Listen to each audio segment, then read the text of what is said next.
Pendant plus de 1000 ans, la Malaisie a été le carrefour des routes commerciales les plus dynamiques du monde. On y trouvait tout ce qu'on voulait. Chinois, Indiens, Arabes et Européens ont enrichi de leurs épices cet incroyable melting pot culinaire.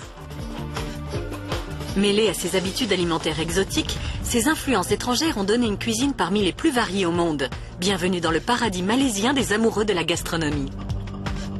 La Malaisie est un État fédéral voisin de la Thaïlande pour sa partie péninsulaire et de l'Indonésie sur l'île de Bornéo.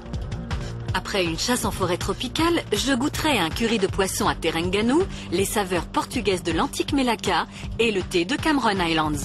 Je participerai ensuite aux fêtes traditionnelles de Penang et après un dîner gastronomique à Kuala Lumpur, je partagerai les confiseries du Ramadan et un rendang sur l'île de Langkawi. Ici, on peut se restaurer 24 heures sur 24 et le choix est immense.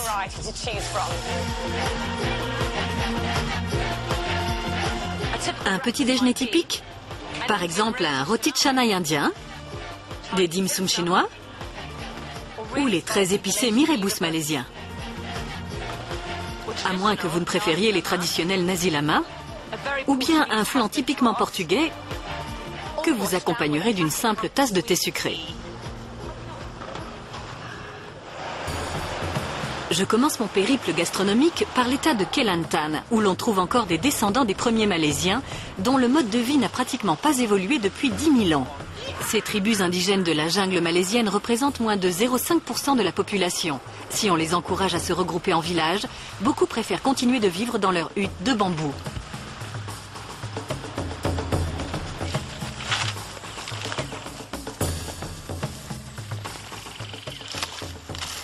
Je suis venue à Ulu Kelantan, au nord du plein centre de la Malaisie, pour rencontrer le peuple des Orang Asli. Je vous emmène à travers ce magnifique paysage pour essayer d'en savoir un peu plus sur cette tribu décidée à préserver son mode de vie traditionnel. Les hommes chassent ici le gibier à la sarbacane. C'est vos flèches empoisonnées? Vous me montrez?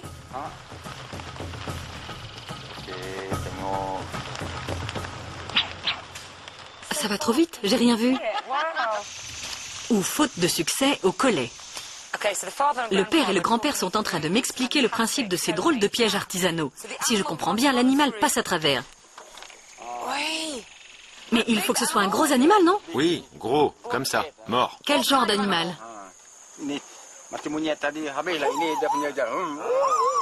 Des singes, ça y est, c'est un piège à singes. Ça me tenterait pas d'être un animal vivant dans les parages. C'est truffé de pièges. Celui-ci est un peu différent, non? Il s'engouffre dedans? C'est pour piéger une petite bête. Non, pas un serpent quand même. Espérons que vous allez attraper un... ou bien... pour le dîner. Toujours bredouille, on essaie la cueillette. Il est obligé de grimper parce que tous les fruits sont vers la cime de l'arbre. Prêt? 1. Regardez mes poches. Ça ira comme ça, merci. Pendant ce temps, les femmes s'occupent des préparatifs. C'est pour mes cheveux? Je voudrais jeter un coup d'œil à votre superbe jardin. Ça, je suis presque sûre que c'est une plante de manioc dont on extrait le tapioca. Pour ça, on creuse durement pour chercher les racines en profondeur. Allez, on creuse. Elle a le coup de main.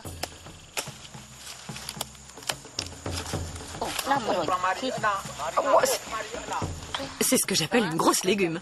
J'ai l'impression de grimper sur le toit du monde. Nous nous contenterons aujourd'hui d'un repas végétarien. Je peux m'asseoir ici? Bien, merci. On va bientôt déjeuner. Voilà notre racine de manioc. J'imagine qu'il y a des années de pratique derrière ces gestes. Elle est très rapide. Et moi, je vais tout doucement. Ensuite, qu'est-ce qu'on fait? Ah, c'est comme un économe. Ça, je sais faire. Bambou. J'ai compris. C'est un économe en bambou. C'est dingue comme c'est aiguisé. Ça va comme ça? Oui. Je n'en suis pas si sûre. Et non. Ensuite, on la place dans le feu. Ah oui, on l'appuie sur des bambous. C'est super d'avoir un four en plein milieu de la pièce où ils dorment. Merci. Ça me va bien? Pourquoi elle rit?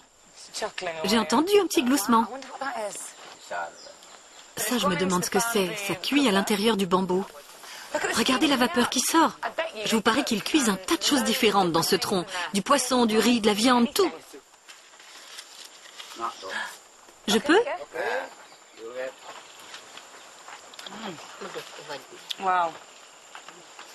Je suis stupéfaite que ça ait cuit aussi vite. Le tapioca a un goût très proche de celui de la pomme de terre. En fait, c'est entre la patate et la patate douce. C'est très léger comme féculent. Regardez un peu ça.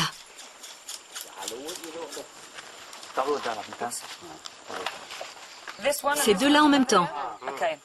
Je vais goûter. Merci. C'est quelque part entre la fougère et l'épinard. Ça crisse comme s'il y avait un peu de sable dedans. C'est curieux, mais je suis sûre que c'est excellent pour la digestion. Personnellement, j'y aurais mis une noisette de beurre, mais j'avoue que je me sens très privilégiée.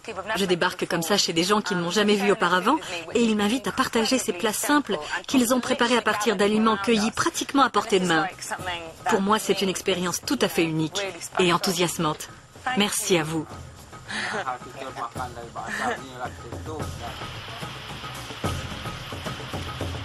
Allez, au revoir, au revoir. Nombreux sont les jeunes Orangasli à avoir salué leur forêt nourricière pour s'en aller peupler des villes comme Kuala Terengganu. La moitié des Malaisiens sont de confession musulmane. Beaucoup vivent sur la côte Est, célèbre pour sa cuisine authentiquement traditionnelle. Terengganu, qui revendique le titre de première ville de Malaisie à avoir reçu l'islam, a pour nom arabe Darul Iman, qui signifie demeure de la foi. Le vendredi après la prière, les gens se rassemblent avec leurs amis devant la fameuse mosquée flottante pour y partager un pique-nique. La Malaisie est célèbre pour sa restauration de rue. Quelle que soit la ville, vous y trouverez toujours quelque chose de délicieux à déguster. Après un bon pique-nique entre amis près de leur mosquée, les gens viennent dans ce marché s'approvisionner, notamment en nourriture. Ça, c'est ce que j'appelle un étal à friture. Parmi les hamburgers, confiseries et autres boissons sucrées, vous trouverez ici quelques délices locaux comme ces crêpes de blé frites et farcies au poulet épicé, aux oignons et à l'œuf. C'est brûlant. Mais à l'intérieur, on trouve ce qui ressemble à une omelette légèrement épicée. C'est assez original, à part que j'ai dû me brûler la bouche au 3e degré.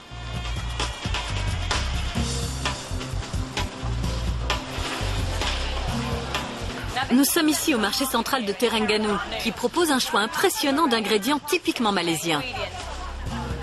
Si les grandes villes malaisiennes ne manquent pas de supermarchés, les Malaisiens préfèrent évidemment acheter des produits locaux et frais.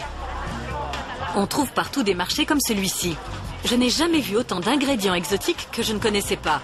La variété et la fraîcheur des poissons proposés ici sont hallucinantes. Rien d'étonnant après tout. 200 km de côte superbe bordent l'état de Terengganu. Tous les matins, des centaines de bateaux rentrent d'une nuit de pêche en mer de Chine méridionale, tandis que les habitants se rassemblent sur la plage pour aider à débarquer la prise.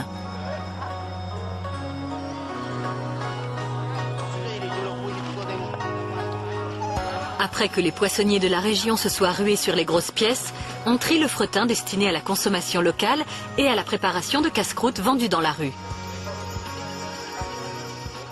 Nous sommes au village de pêcheurs de Kurnourou. C'est une journée typique où le poisson arrive et repart presque aussitôt. Ces gars sont en train de le trier. Je vais leur donner un coup de main. Bonjour.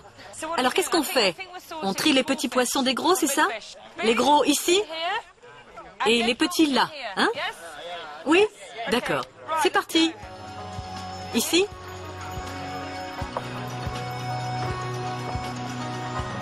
Gros, gros, gros. Gros, gros, gros. Il y en a encore qui arrivent. Je peux voir? Vous avez vu ces muscles? À 3. 1, 2, 3. Voilà un homme qui prend soin de sa famille.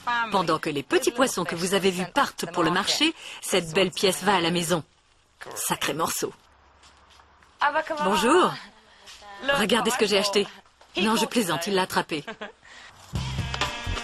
La cuisine est ici une affaire de famille. Tandis que Katda écaille et nettoie notre maquereau, ses enfants préparent les légumes qui l'accompagneront. Tout est cuisiné frais, y compris le lait de coco, l'un des ingrédients de base de la cuisine malaisienne, et les épices, qu'on pilonne dans un mortier.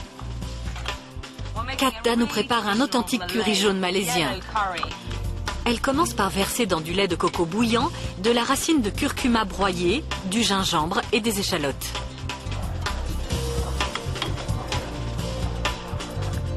Elle y ajoute 3 cuillerées à café de sel. Voici un ingrédient très intéressant qu'on appelle asam kaping. Si vous le mangez tel quel, c'est tellement aigre que ça vous explose complètement la tête. Mais il paraît que c'est absolument exquis dans un curry.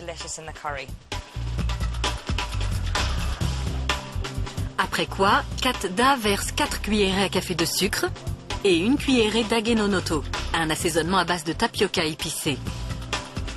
Puis c'est au tour du maquereau, qui va mijoter dans ce mélange pendant 15 minutes.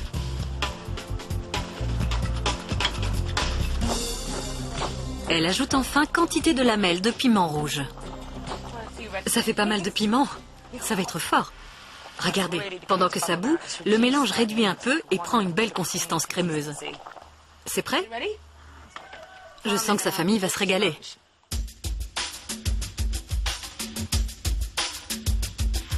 Mesdames, messieurs, voici un masak lemak gulai kuming. Autrement dit, le curry jaune au maquereau de notre amie Katda.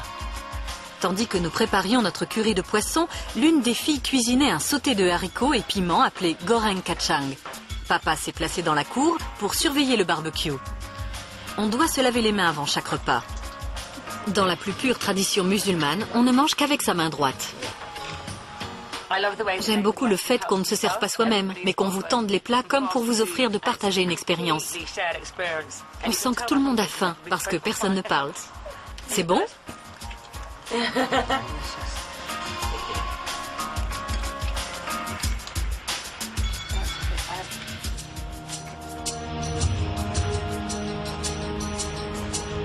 Une heure de vol sépare la côte est du port multiculturel de Melaka, à l'ouest. Au XVe siècle, la renommée de Melaka dans le commerce mondial des épices était telle que quiconque l'occupait tenait pour ainsi dire Venise par la gorge.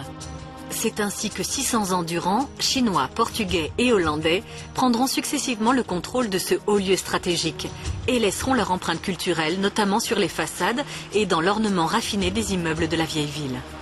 Sous le nom de Baba Nyonya, le mélange de chinois et de malais typique de cet état se traduit par une recherche particulière dans les détails architecturaux, vestimentaires, folkloriques et évidemment culinaires.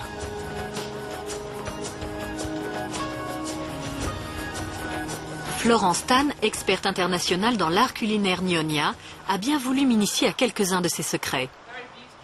Nous commençons par acheter au marché les ingrédients nécessaires à la préparation de la version Nyonya du laksa, le potage au vermicelle épicé traditionnel. Ici, on trouve des anchois de toute taille. Je vais prendre des gros. Tenez, il va nous falloir des noix de bankoul qui nous serviront d'agent épaississant. Mais on peut les remplacer par des noix de macadam. Des noix de macadam? Ou des noix du Brésil. Et quoi d'autre encore? Des amandes, des noisettes, toutes sortes de noix. Sauf que l'ingrédient traditionnel, c'est la noix de bankoul. Exactement. Ah, voilà précisément les piments séchés qu'il nous faut. Regardez-moi un peu ces merveilles. Comment ça se fait qu'on utilise des piments séchés? Parce que les piments séchés donnent au plat une belle couleur rouge-marron. C'est magnifique.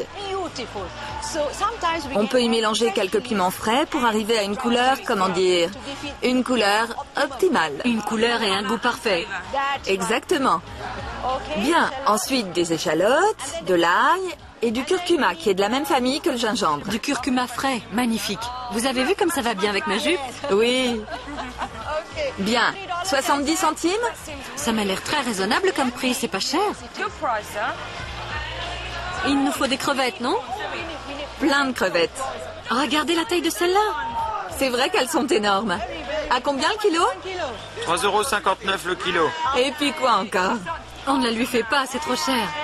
À ce prix, elles sont C'est spéciales. votre prix qui doit être spécial pour deux jolies femmes comme nous. Je vous mens pas sur la qualité. Parfait. Alors on est sur la même longueur d'onde. Encore un et on y est. Vous avez vu ça? Elle ne veut pas qu'on l'arnaque et elle essaie de se carapater en le payant seulement 2,92 €. Non, ne l'écoutez pas. Merci, monsieur Crevette. Bye bye. Ici, je reconnais de la citronnelle. Là, du galangal. Exact. Il nous faut de jeunes racines. On les reconnaît comment? À leur peau qui tire sur le brin. Et quand on la coupe, la chair en dessous est jaune. Ça, c'est de la pâte de crevette. C'est très concentré, mais ça ne se mange pas comme ça. On en met juste dans la sauce. Exactement. Dernier ingrédient, des feuilles de laksa. Oui, qui sont essentielles dans notre cuisine. Tenez, en voilà justement de bien fraîches. C'est vrai qu'elles sont superbes. Ça s'appelle comment? Des polygonums. On n'en trouve pas à Londres. Ça sent très bon. C'est fantastique. Si on fait les préparer ça plutôt que de papoter. C'est vrai. Allons-y, on parle trop. Alors, on va d'abord prendre ces piments séchés qu'on a préalablement plongés dans l'eau bouillante. Commençons par placer dans le mixeur les piments réhydratés, le galangal grossièrement haché, la citronnelle, les noix de bancoul hachées, nos racines de curcuma, un peu de pâte de crevette et plein d'échalotes. On fait chauffer l'huile? Oui, je la chauffe. C'est bon? C'est parfait. Le mélange est déjà bien homogène. Ça va crépiter un peu, non? On se recule. Suffit d'y aller doucement. Quel parfum incroyable! Fantastique, hein? Toutes ces épices sont les ingrédients de base de la cuisine Nyonya. C'est même la partie la plus importante de la recette. Si vous bâclez cette étape, tout votre plat sera fichu. Quand votre pâte commence à prendre une couleur plus sombre, jetez-y les crevettes que vous saisirez 1 minute à plein feu. Puis ajoutez en quantité un bouillon d'anchois maison, du lait de coco, un bon bouquet de feuilles de laksa ou polygonum,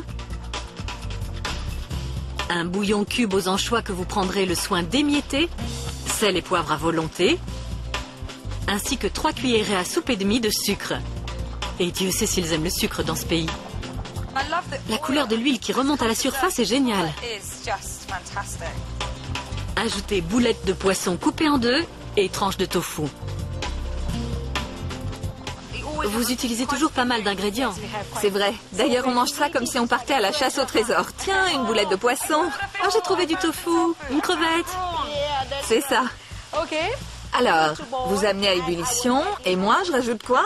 De la crème de coco. Oh, mais voilà qui change tout, Florence. Alors, c'est pas magnifique tout ça? Si. La couleur générale est devenue plus claire. Par contre, ça a l'air plus consistant. Bien, j'éteins le feu. En accompagnement, servez dans des bols individuels des germes de soja blanchis, de fin vermicelle de riz, ainsi que des coques cuites.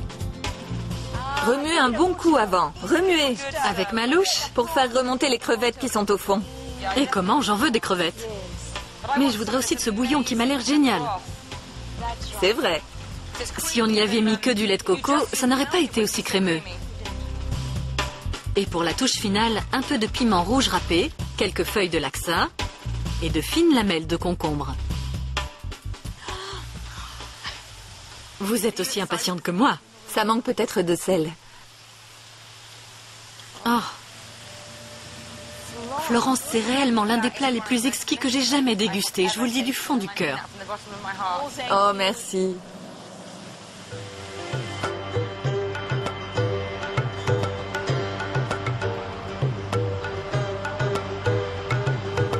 Nous sommes ici à l'estuaire du fleuve Melaka.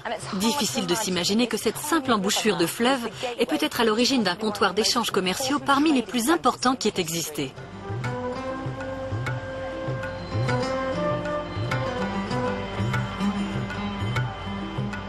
C'est précisément depuis ces entrepôts qu'il y a plus de 200 ans, la Compagnie des Indes néerlandaises chargeait des tonnes d'épices sur des navires mettant le cap vers l'Europe. Imaginez les effluves de cannelle, de clous de girofle et de muscade qui devaient flotter ici.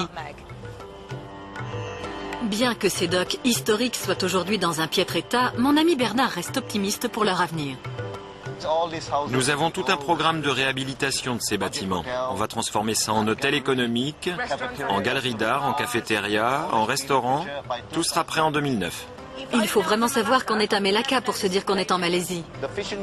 Les bateaux de pêche de Melaka sont peints en mauve D'accord? pour montrer qu'ils viennent de cet état. Une fois que les rives de ce fleuve boueux auront été restaurées, la vieille Melaka espère rejoindre la liste du patrimoine mondial. C'est ce que j'appelle un trajet incognito. Ces véhicules sont tout ce qu'il y a de plus discret, avec toutes ces fleurs et ces ampoules électriques. Je vais retrouver Bernard pour qu'il m'explique cette fois à quel point l'influence portugaise est toujours vivante à Melaka. Il y a plus de 400 ans que la communauté portugaise a planté dans ce quartier ses racines culturelles. Julia et Albert, les patrons de ce restaurant, proposent un véritable festin portugo-malaisien.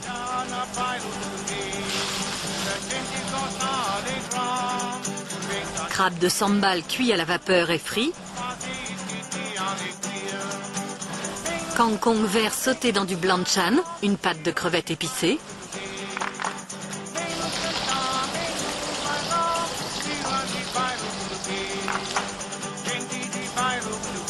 Crevettes à la sauce portugaise. Poisson épicé cuit dans des feuilles de bananier.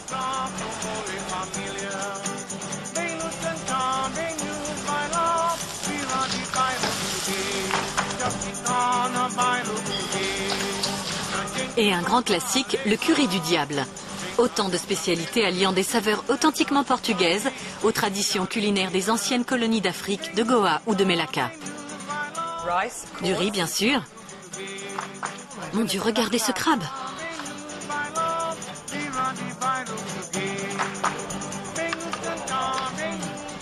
Qu'est-ce que c'est bon.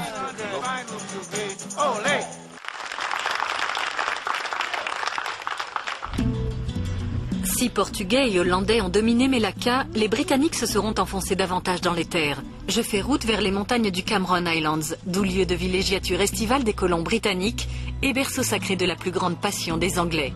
On cultive en effet ici le thé, à 1500 mètres d'altitude, dans un climat doux et humide. 50 ans après la fin de l'hégémonie britannique, l'architecture a laissé des traces. Tout ici a été bâti dans un faux style Tudor, y compris les grands immeubles.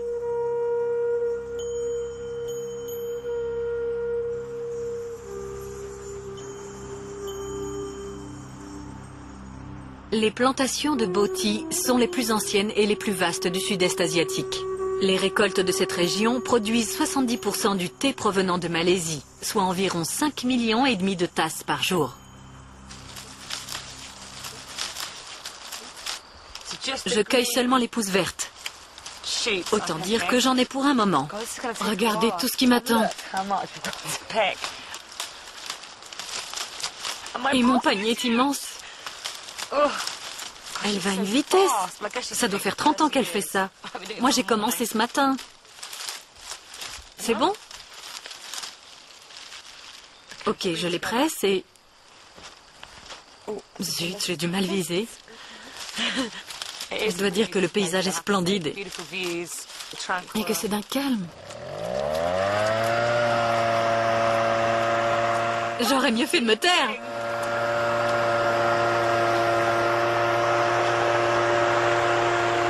En plus, c'est de la triche.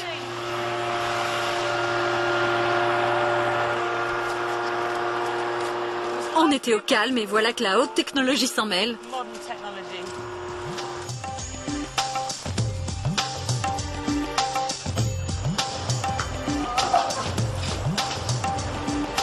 Merci mon Dieu pour ce don du ciel. Voilà tout le thé que j'ai cueilli. Ici, on continue d'exploiter le boti traditionnellement. On laisse les feuilles faner naturellement avant de les broyer sous le pilon d'une machine datant des années 1930. On les laisse ensuite fermenter et sécher avant de les trier. Les débris les plus petits sont ensachés, tandis que les plus beaux résidus sont réservés au thé en vrac. Un produit des plus naturels, mais qui continue de fasciner notre monde occidental. Et pour déguster un vrai afternoon tea, il me fallait une authentique pension de famille britannique. Bonjour, Madame Chong. Je me disais bien que ça sentait quelque chose que je connais. Des scones. Ces petits pains au lait m'ont l'air délicieux. Vous m'invitez à goûter? Et comment? J'en ai de la chance. Vos scones ont l'air superbes. Madame Chong, je vous avoue qu'avec ce thé exquis, ces splendides assiettes et cette propriété, j'ai l'impression d'être chez moi. On se croirait dans un petit bout d'Angleterre. Ce qui est exceptionnel, c'est que tout ce qui se trouve de ce côté est typiquement british, mais dès qu'on tourne la tête par là, on revient en Malaisie. C'est ce thé si célèbre qui est exporté vers l'Angleterre et le reste du monde? Oui, c'est du Boti. Ça doit bien faire 25 ans que vous faites des scones. Je vais y mettre un peu de beurre. Je vous en prie, servez-vous. Un peu de votre confiture qui a une couleur divine. Ça s'est fait avec des fraises du coin? Oui, j'ai mes propres plants de fraisiers derrière la maison. Qu'est-ce que ça me fait plaisir d'être bichonnée comme ça.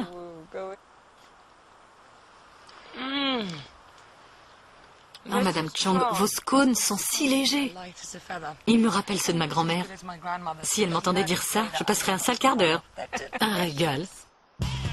Je quitte la fraîcheur des Highlands pour redescendre par les chaudes plaines du littoral jusqu'à l'état de Penang, où débarquèrent les colons anglais. L'influence coloniale est omniprésente dans les bâtiments majestueux de sa capitale, Georgetown. En 1786, Francis Light, un capitaine de la Compagnie des Indes orientales, fait bâtir ici un port pour concurrencer les Néerlandais établis à Melaka. Il conclut un accord avec le sultan de la région pour inciter les ressortissants britanniques à s'y établir. Les deux groupes principaux qui ont relevé le défi se sont installés ici, à Chinatown de ce côté et à Little India là-bas.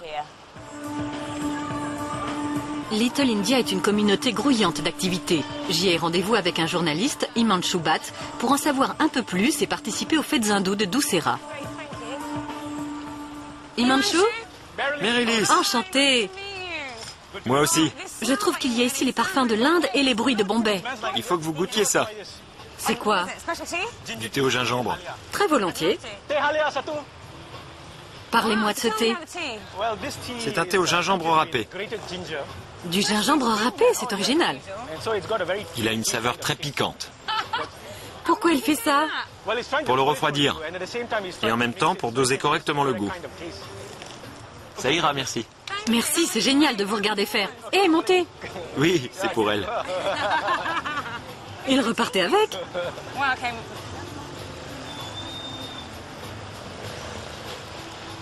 C'est mousseux comme de la bière. C'est délicieux. Finalement, c'est moins sucré que ce que j'imaginais. On y met du lait concentré qui sert d'édulcorant naturel. Mais le résultat est un mélange à la fois fort et épicé, piquant et doux. C'est délicieux en tout cas. On y va? Très bien. Et merci pour le thé. Ça, c'est une spécialité de Penang. Les roti jala, littéralement crêpes salade ou filet. Le mot roti désigne les crêpes, qui rappellent le dessin d'un filet ou d'une salade quand ils cuisent. On les mange sucrés ou trempés dans de la sauce. Et c'est une spécialité de Penang? Oui, tout à fait. Dans l'état de Penang, l'heure du thé, c'est sacré. Alors, on mange ça sucré ou trempé dans cette sauce aux lentilles appelée dal. J'y mets les doigts? Allez-y, vérifiez juste que c'est pas trop chaud, et puis vous trempez.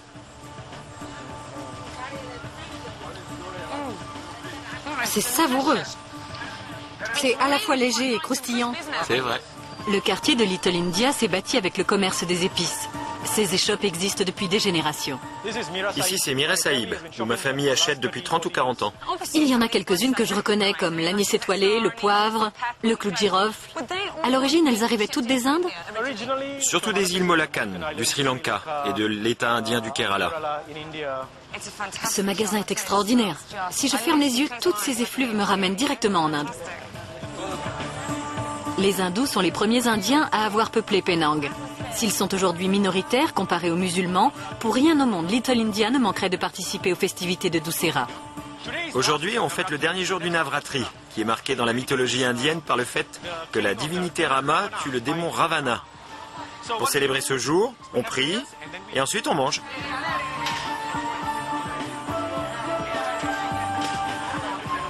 Ça, c'est du curry de mangue. Du curry de mangue? Et ça, c'est de l'okra. On est copieusement servi, hein? Ah oui, et vous pouvez en demander autant que vous voulez.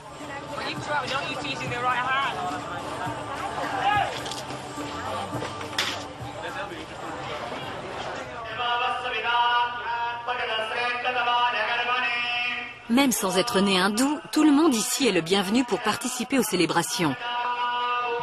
Une fois les prières et le repas terminés, toute la communauté défile dans les rues étroites derrière un immense char métallique sur lequel une statue de la déesse mère bénit au passage les échoppes et maisons de Little India.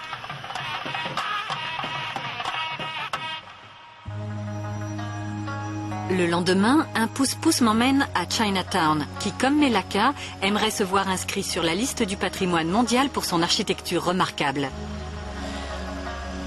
Les 600 000 Chinois de Penang forment la plus grande communauté de l'île de Pulo Pinang, faisant de l'État du même nom la deuxième plus grande représentation continentale des Chinois. D'anciennes familles appelées Kongsi contrôlent ce quartier.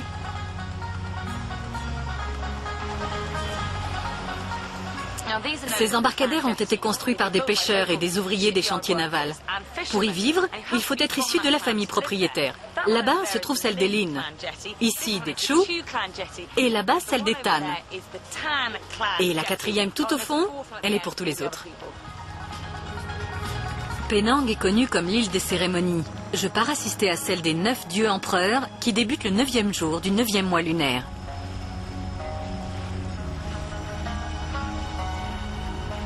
Une fois de plus, je découvre un vrai festin végétarien. Voici un avant-goût de ce que les gens savoureront à la fin de cette superbe fête. Ça, je sais que c'est du tofu. Là, des patates sautées. Ici, de petites pâtisseries.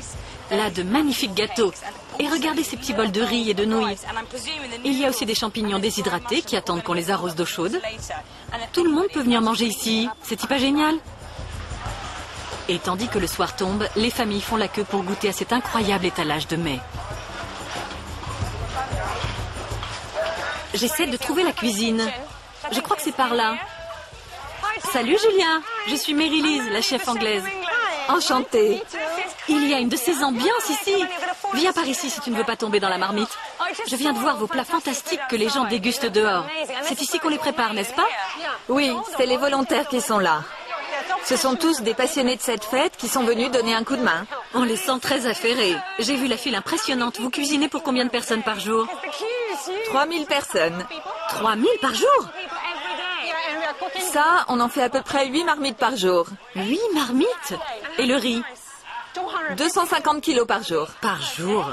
On va manger, je meurs de faim. Venez. C'est du tofu braisé, c'est ça? C'est ça. J'espère que vous avez faim. Oh, pour ça. Pour un repas gratuit, c'est délicieux. Quoique cette imitation de canard frit ne m'ait pas convaincue. Une fois le repas terminé, place aux festivités. De jeunes hommes choisis comme médiums entrent en transe pour communiquer avec les esprits des 9 empereurs qui, il y a plusieurs siècles, sauvèrent le peuple hokkien des griffes du mal. «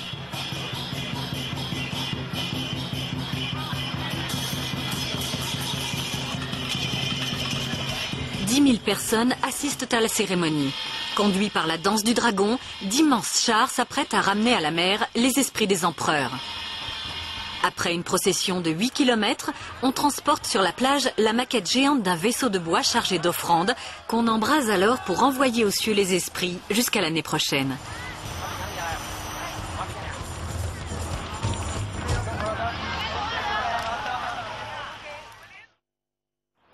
Aujourd'hui, je pars explorer la principale contribution de Penang à la gastronomie mondiale, à savoir sa cuisine de rue. C'est véritablement dans les rues de Penang que ces ingrédients culturels se marient le mieux. Partout ici, les célèbres colporteurs servent de savoureux repas. Ces colporteurs sont apparus au 19e siècle pour nourrir les ouvriers immigrés qui n'avaient nulle part où se préparer à manger. Le laksa très local que vous me voyez goûter n'a presque rien à voir avec la version à la noix de coco de Florence. Ce bouillon vous explose les papilles. Celui-ci est très différent du laksa que je connais. Ce n'est ni crémeux ni doux, mais au contraire très épicé, presque comme un remontant. Je peux avoir un popia? Le popia, une spécialité du coin, est une sorte de rouleau farci d'un œuf coq. Dedans, on dirait du chou macéré dans du vinaigre, du soja fermenté avec une tonne de cacahuètes et aussi de la crevette. Un régal. Et pour ce qui est des desserts de la rue, je peux vous dire que c'est quelque chose. Cet amoncellement délirant, c'est de l'aïs ketcheng. Il me l'a préparé tellement vite que je ne suis même pas sûre de ce qu'il y a dedans. Je reconnais juste du maïs en boîte, de la mangue, de la glace et des haricots rouges qu'on servirait normalement dans un chili.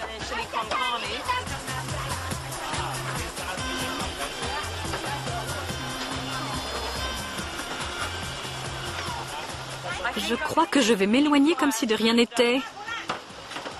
Et me délester de ça dans un coin de rue, histoire de ne pas le vexer. Ici, le satay est un incontournable.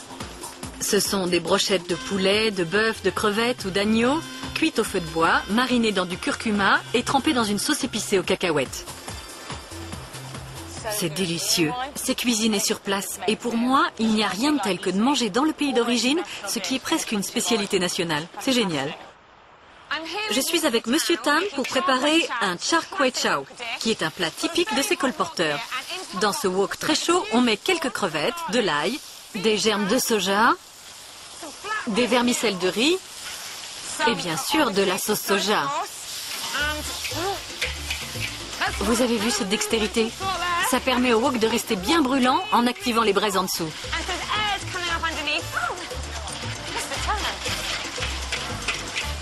C'est impressionnant comme mouvement, Monsieur Tan.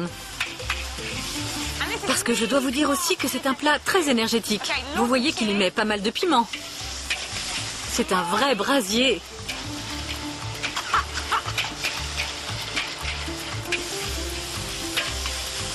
Vous avez vu comme il veille à ce que le wok reste toujours brûlant. Maintenant, on y ajoute 2 œufs. J'en fais un? 1, 2, 3. Quelques morceaux de saucisse. Quelques palourdes. Un peu de ciboule pour la couleur.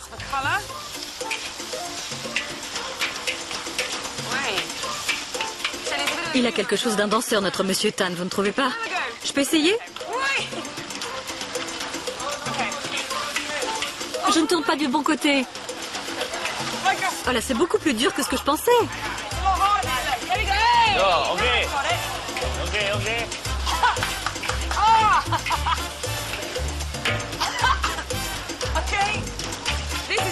Voici une façon classique de manger ce plat si vous le commandez dans une rue. Un peu de papier journal, quelques feuilles de bananier en guise d'assiette et je goûte. Monsieur Tan, je savais que vous étiez un cuisinier hors pair.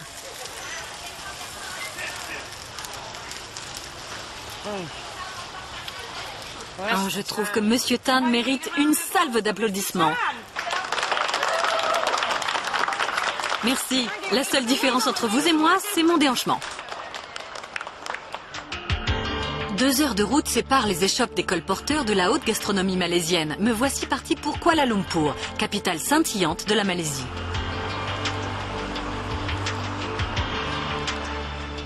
Kuala Lumpur se traduit littéralement par confluent de la rivière boueuse. Voilà à quoi ressemblait cet endroit il y a 150 ans, en y ajoutant les baraquements des mineurs venus extraire l'étain. Aujourd'hui, c'est l'une des villes les plus florissantes du sud-est asiatique.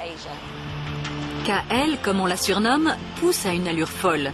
Certains s'inquiètent d'ailleurs que la culture malaisienne traditionnelle puisse pâtir de cette course au rang mondial.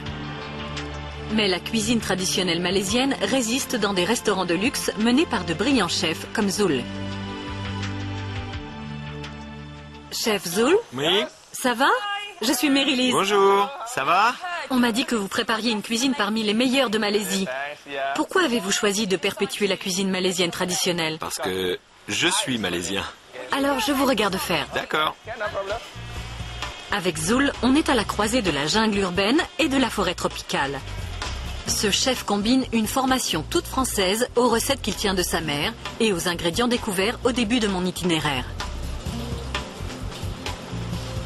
Voici des pousses de manioc braisées puis cuites dans du lait frais de coco, un bouillon de fines herbes et d'échalotes, le tout simplement servi avec du poisson séché tel que je l'avais découvert à Terengganu.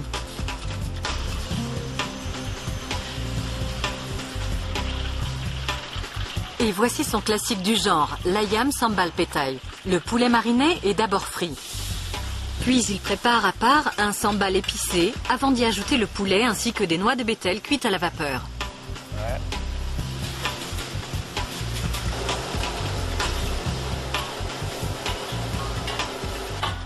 Et voilà. Fantastique, j'ai hâte de goûter ça, merci.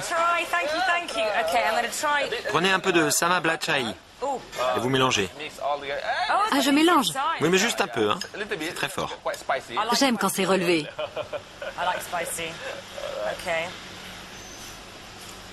Ça, c'est les pousses de manioc. C'est assez épicé? Vous savez ce que j'adore là-dedans? C'est que c'est très léger et agréable à manger. C'est sucré juste ce qu'il faut pour ne pas étouffer les saveurs et votre poulet a l'air vraiment délicieux.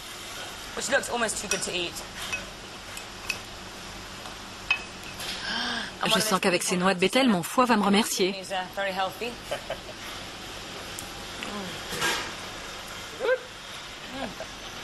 Vous êtes un génie.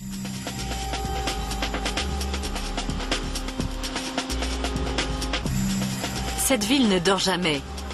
Sa jeunesse, qu'on croise partout, a l'air complètement frénétique. Ici aussi, les jeunes chefs viennent des 4 coins du monde. J'ai rendez-vous avec Kelly Brennan, une Australienne.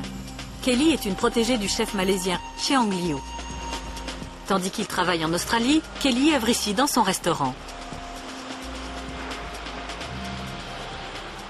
Salut Kelly. On m'a dit que ce restaurant, c'est en gros le haut lieu de la cuisine fusion malaisienne. C'est vrai. Tu peux m'en montrer un exemple? Oui, je vais te préparer un pudding Gula Melaka. Si ce que vous voyez là vous rappelle notre bonne vieille crème caramel, ces 2 surprises notables sont le sucre de palme, ou Gula Melaka, et sa couche de riz noir malais. D'abord poché dans des épices du pays, l'ananas est ensuite sauté, flambé, avant d'être décoré d'une fine couche de feuilles de laksa.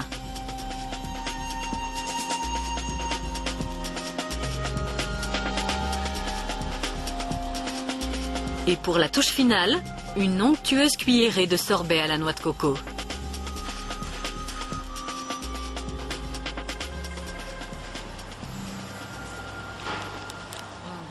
Le sucre de palme rend la crème très douce et légère. Et avec sa consistance, le riz fait l'effet d'une surprise au milieu. C'est vrai. Ça t'inspire? C'est délicieux. Dernière étape de mon parcours culinaire. Je quitte l'agitation de Kuala Lumpur pour l'île paisible de Langkawi. Langkawi, qui signifie île de légende, est la plus vaste et la seule terre habitée sur toute sa superficie parmi les 104 îles de cet archipel. Et si le tourisme commence à poser le pied ici aussi, ces paysages demeurent le lieu privilégié pour découvrir le nec plus ultra de la cuisine traditionnelle malaisienne.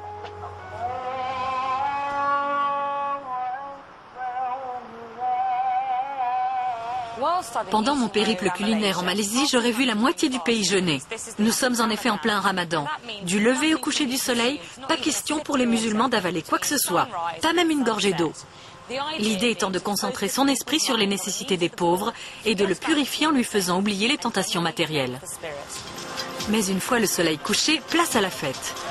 Narelle m'emmène faire les courses pour le festin qu'elle offrira à son personnel. Pour un pays en plein jeûne, ce marché doit être tentant. Oui. Pendant un mois, toutes les vieilles femmes du coin proposent ici des choses à manger absolument incroyables. Tous les jours, elles installent leur stand ici à partir de 16h.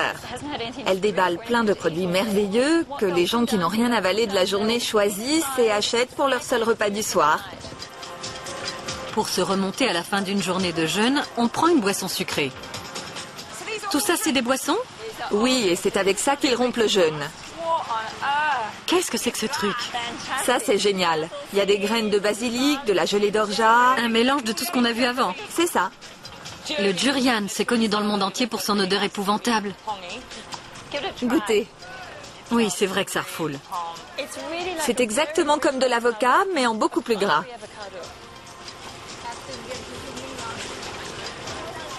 Ça passe pas. Les dattes sont ici un coupe-fin très prisé.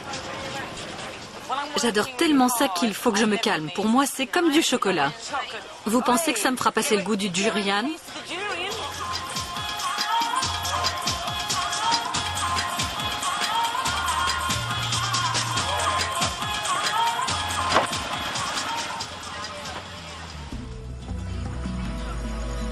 La nuit est tombée sur la résidence touristique de Narelle. C'est le moment pour son personnel, comme pour ses clients, de se restaurer autour d'une sélection de kueh, comme les appellent les Malaisiens. Sur cette île, le temps semble s'être arrêté. Les rizières, les kérabos ou buffles d'eau et les bosquets de cocotiers forment un paysage immuable depuis des siècles. Les gens entretiennent ici des liens forts avec la terre et la mer. J'ai rendez-vous avec Choukri, le célèbre prof de cuisine, pour un cours d'initiation à l'horticulture culinaire. Quand je vois ça, ça m'évoque juste la végétation de la jungle. Alors qu'est-ce qu'on trouve là-dedans? Voici du pandang qu'on met dans notre riz. Ça apporte quel genre de saveur au plat? C'est assez proche de la vanille. Comme de la vanille salée? Salée, voilà. Là, je vous montre du gingembre frais. Allez-y, tirez-en une racine. Ça, c'est une sacrée citronnelle, dites-moi. Elle est incroyable, j'en ai jamais vu d'aussi grosse. En fait, j'en ai juste vu une en pot. Je connaissais une personne qui avait réussi à en faire pousser une chez elle. Celle-ci est splendide. Voilà pour vous. Celle-ci est belle. La tige a un son creux comme il faut. Ah, on y arrive. Et c'est d'une telle fraîcheur. Ça s'ouvre si facilement. Oui. Et vous sentez ce parfum? C'est superbe. Alors, après avoir cueilli toutes ces herbes aromatiques, qu'est-ce qu'on va préparer de spécial? Un rendang de bœuf. Tout un programme. D'abord des piments, puis 2 fois plus d'oignons. Je mélange? Allez-y, remuez. J'ajoute la citronnelle. Qu'on a écrasé au pilon. Oui. Puis du galangal, du gingembre et ensuite de l'ail. Le wok, c'est pour pouvoir mélanger plus facilement. Mais il est évident qu'on peut aussi bien utiliser une casserole. Là, vous versez une huile quelconque? Vous pouvez utiliser n'importe quelle huile, sauf de l'huile d'olive. Voilà, c'est chaud. À ce moment-là, vous versez toutes vos autres épices. De l'anis étoilé, de la cannelle. Clou de girofle, fleur de cardamome. Ça, ce sont les aromates, n'est-ce pas? Oui, tout ça, c'est pour les arômes.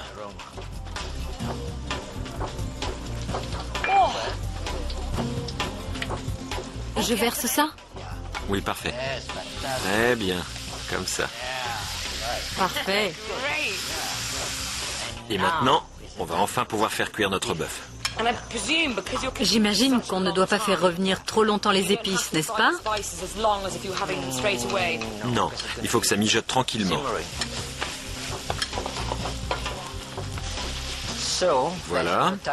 Maintenant que tout est bien mélangé, j'ajoute une dernière plante aromatique. C'est du curcuma, une feuille de curcuma. Ah oui, je connais. Et ça sent vraiment le curcuma? Oui, on utilise la feuille de curcuma parce qu'elle développe plus d'arômes. Il suffit simplement de la casser en petits morceaux. Ça va enrichir davantage les saveurs du plat. Et ensuite, on ajoute encore une autre variété de feuilles. La feuille de lime, évidemment. On en déchire une chacun?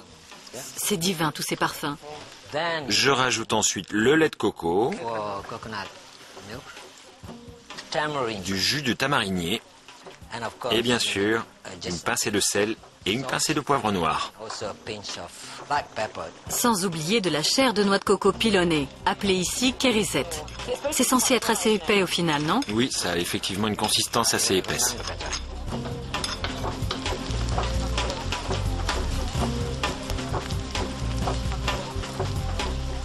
Je meurs d'envie de goûter, je peux? Allez-y. Je vais faire pareil.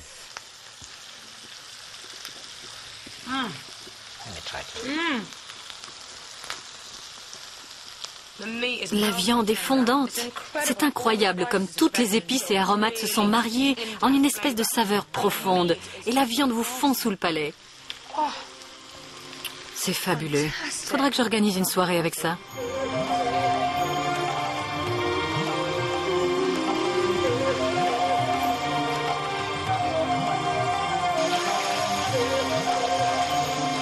Le soir même, Choukri invite quelques-uns de ses amis à nous rejoindre dans sa résidence paradisiaque.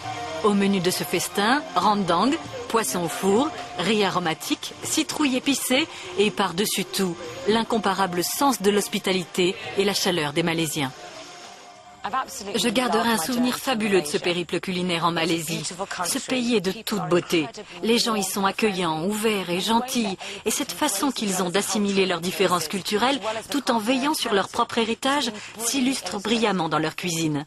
Pour moi, le maître mot qui résume ce pays, c'est harmonie. C'est véritablement un pays très harmonieux.